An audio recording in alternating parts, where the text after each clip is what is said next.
Hoje eu vou estar falando para vocês sobre essa treta aqui, AMD versus Intel, que são as maiores fabricantes aí de processadores no nosso país praticamente, né?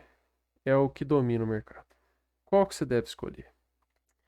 Bom, a primeira coisa que eu já vou falar para vocês é que vai depender do capital que você tem para investimento e você vai entender melhor durante o vídeo. Primeira coisa que você deve se perguntar, né, é o objetivo que você tem com essa máquina. Essa máquina é para você usar no escritório, para você estudar, para jogar ou para fazer tudo. Você quer trabalhar, jogar e estudar na mesma máquina. Bom, vamos começar falando sobre as vantagens dos processadores, começando pelo Intel. Se você tem a intenção de fazer um Hackintosh, para quem não sabe, é instalar o sistema da Apple em um computador que não foi feito pela Apple, os processadores que são compatíveis geralmente são Intel. E recomendo muita pesquisa antes de fazer isso, porque é bem chatinho e tem umas peças muito específicas para dar certo. E a Apple, ela meio que está cortando as asinhas aí da galera que faz isso aí, agora que ela lançou aí o chip M1, né? Eles lançando um chip da própria marca, fica mais complicado aí da gente fazer essas, digamos que gambiarras, né? Também temos o sistema Chrome OS feito pela Google para os computadores mais modestos, né? E geralmente são feitos aí em cima dos processadores Intel aí, que é o sistema Chrome OS desenvolvido para os Chromebooks, que estão substituindo os notebooks aí mais leves, tá?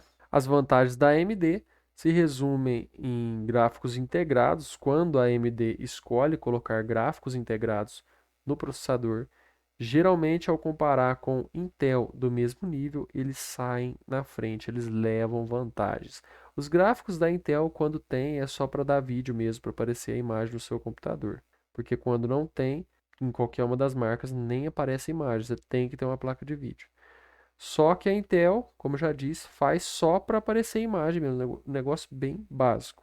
A AMD vai mais além. No multitarefas também, geralmente a AMD sai na frente. Geralmente os processadores da AMD têm um clock mais baixo um pouco, mas ele compensa em mais quantidade de núcleos. Por exemplo, o Ryzen 5 3400G tem 4 núcleos e 8 threads, que seria quase que 8 núcleos, só que 4 é de verdade, físico, e os outros 4 são simulados, tá?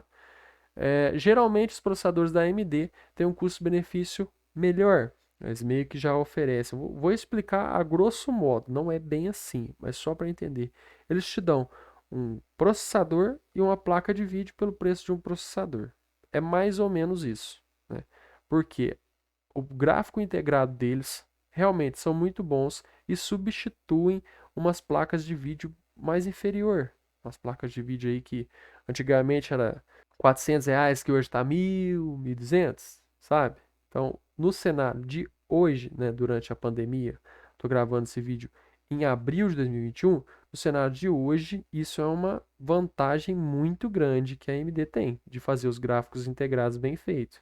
Desvantagens dos processadores da Intel, como já disse, necessita de gráficos dedicados. Por mais que tenha um gráfico integrado ali que dá vídeo, se você for fazer uma tarefa um pouco mais pesada do que estudar, assistir filme, coisas bem simples, você vai sentir necessidade de colocar uma placa de vídeo. E o valor se torna mais elevado ao você somar o preço do processador mais o preço das placas de vídeo no cenário atual.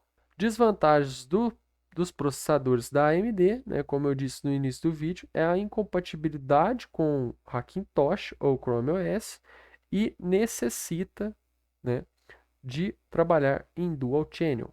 Lembrando que Dual Channel é colocar dois pentes de memória ao invés de um para atingir a quantidade total que você quer. Por exemplo, se você quer 16 GB, ao invés de colocar um pente de memória de 16 GB, coloque dois pentes de 8 GB. E se você está gostando desse vídeo, se inscreve no canal para você ver mais vídeos como este. Vamos fechar nossa conclusão aqui então. No geral, os processadores da Intel são melhores sim, mas são dependentes de uma placa de vídeo, visto que a AMD faz os vídeos integrados melhores. Os processadores da AMD, né, em especial esses modelos mais novos, Ryzen 3000, possuem vídeo integrado muito bons. Em alguns casos, eles descartam até aí a necessidade do uso de uma placa de vídeo dedicada. mas ainda é recomendado usar a memória em Dual Channel.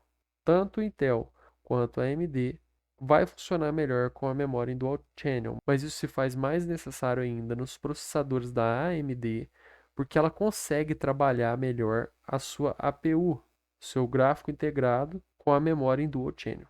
Também os dois vão trabalhar melhor, é claro, se você colocar uma placa de vídeo. Você coloca aí uma, sei lá, uma 1650 Super. Você pode estar montando uma máquina com qualquer um desses dois processadores, né? E dessas marcas, né? E colocar uma placa de vídeo boa que vai melhorar o desempenho nos dois. Porém, no Intel isso se faz mais necessário. No Ryzen, uma vantagem que eu vejo no Ryzen é que você não precisa comprar uma placa de vídeo meia boca. Tipo, vou comprar uma GT 730. Não precisa, porque o processador meio que dá conta. Então, se for no processador da Intel, às vezes é interessante você ter uma plaquinha, mesmo que for de 2 GB, para você fazer o básico, né? Para você trabalhar bem. Na AMD já descarta essa necessidade. Porém, não é exatamente não é um problema para a Intel. Você pode muito bem, quando você for fazer um upgrade, vender essa GT 730 que seja e usar o dinheiro para comprar uma placa nova. Já o processador da AMD, você não vai conseguir tirar a VH11, vamos supor, e vender. Por quê? Porque está acoplada dentro do processador. Então, tem aí suas vantagens e desvantagens. E repito, não seja fanboy de uma marca. Escolha a que mais vai te atender no momento que você está. Se você vê o preço de um Intel que já tem uma placa de vídeo ali de 2 ou 4 GB que está a mesma coisa de um Ryzen, pega o da Intel, porque no geral é melhor sim. Mas se está muito mais caro, compensa mais você pegar o Ryzen, que ele tem um custo-benefício melhor. Ele vai te oferecer mais pela mesma faixa de preço, geralmente, tá? Então pesquisa bastante e escolha o que realmente vai te atender. Não seja fanboy da Intel e não seja fanboy da AMD.